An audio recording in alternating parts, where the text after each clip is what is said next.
My co-pilot for doing puzzles or any kind of craft at this desk is Fred. Hey guys, it's going to be a short vlog today, but happy Vlogtober. It is Thursday. Yeah, it's Thursday. So I do want to give y'all my daily updates on Tip and Run. Okay, not even a minute in the vlog, not even 15 seconds. I'm about to tell y'all something wild. So they had pigs, because obviously they have all these things for food, and they couldn't eat the pigs because the pigs were in a pen with donkeys or mules, and they ate the donkeys. The pigs, maybe the humans ate the donkeys, and I'm misremembering, but I don't think, from what I understood when I read it, the pigs ate the donkeys, so the humans kind of ate the pigs. It was worded weird. I don't know if they meant the pigs or the humans, but I was like, pigs just killed live donkeys and ate them? Like, that is so wild to me. I've never pictured pigs being that brutal, but I mean, what do I know?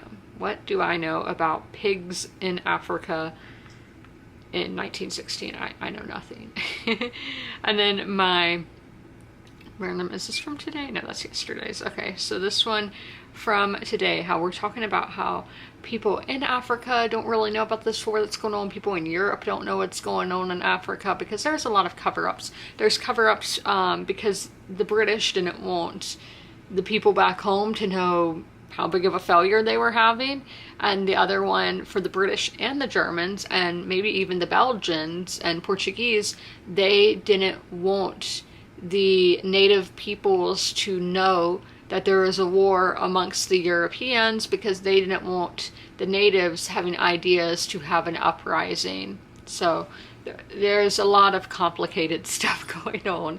So this chapter, chapter 13, starts out with, "The outbreak of war came as an unexpected shock to the natives as a whole," wrote Charles Hobley, the provincial commissioner, British East Africa's Coast Province. "Like most of our countrymen," he added, "the natives naturally had no conception of the magnitude of the struggle or its possible duration. This much was certainly true at the outset, as it was of civilians in Europe during the first 18 months. Indigenous communities in Eastern Africa responded in," I think I missed a line, but responded in a multitude of different ways. War quite simply presented an opportunity both to individuals and to groups keen to vent old grievances against the government and to settle old scores with neighbors." So yeah, everybody was shook. And I would really love a historical fiction novel set in Africa during the First World War. So if you have any suggestions, let me know. I might post on Reddit about it because there are Reddit pages where you can just be like, give me a book about whatever. So I might post on Reddit, but also if y'all know of any, let me know in the comments because I think it sounds really interesting and just very brutal because, yeah, the sirens, but the Eastern Front or Western Front in Europe was brutal, muddy, gross, and then here in Africa it's this very hot, sweltering malaria. And yeah, so they each had their own things of why it was so brutal, but the First World War, I think, is one of the most, all wars are brutal, but it was just very, yeah.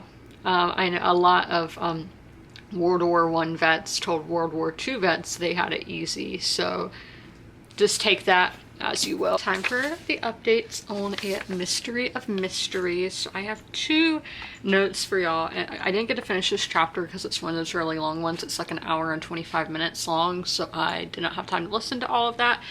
But that's the thing with nonfiction. I feel like it's so much easier just to press pause on. And with this, I was telling you I had those issues of jumping from one timeline to the other, so it's really easy and, in my opinion, better just to pause in the middle of those really long chapters. But in the start of the chapter, we are talking about Dickens and Poe. And if y'all remember in an earlier vlog, I was saying Poe's life seems like a Charles Dickens story. So at the time before The Raven was published, Poe was mainly known for being a critic, for being a reviewer, and he really liked Charles Dickens' writing. And in the 1840s, Charles Dickens and his wife did come to America to go on a book tour.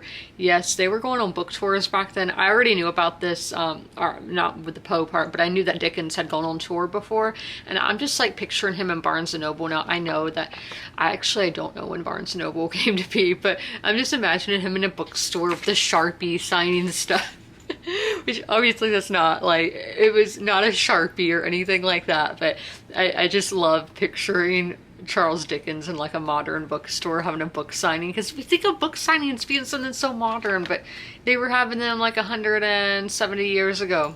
And probably before that, but we know then. So yes, Charles Dickens, and Poe is a big fan of him. So I like to know that. And Dickens was a big inspiration for Poe. My next one is that I told y'all when I started this book over the weekend, I don't remember what day it was, that I think one of the main themes here is trying to humanize Poe and make him more than the legend. I know, how can you make something more than a legend? You show who they really were. You humanize them. He was writing a letter to his mother-in-law that his wife and his cousin was kind of upset. She was homesick, and like she was missing her mom and missing her cat. And I was just like, the way like he was calling the cat by name in the letter and all, I was like, that just seems so real. That seems like something that everybody does, and that's making him more of a human rather than a legend. So I do like that we are seeing him more on a personal level. Why am I getting emotional? I don't need to be emotional about this. But that's my update on a mystery of mysteries for today. I'm gonna give y'all like a really tiny brief update on this. Only 27 pages in, and as you can see, I already am tabbing down. I used to, like with the Song of Ice and Fire series, I did actual tabs, but now I'm like, with these 1,000-page books, I don't think, no, it is over 1,000 pages. I just do dog ears because I would go through so many tabs, because I've tabbed nearly like every chapter in here. But we've had some comedic scenes. We've had very dramatic scenes with characters. I don't know why. Okay, I just said LOL. Yeah. And then we got a family tree in this one, at least on the ebook.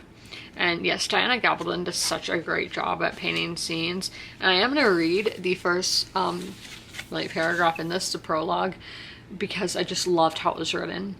In the light of eternity, time casts no shadow. Your old men shall dream dreams, your young men shall see visions. But what is it that the old women see? We see necessity. We do the things that must be done. Young women don't see. They are. And the spring of life runs through them. Ours is the guardian of spring. Ours the shielding of the light we have lit.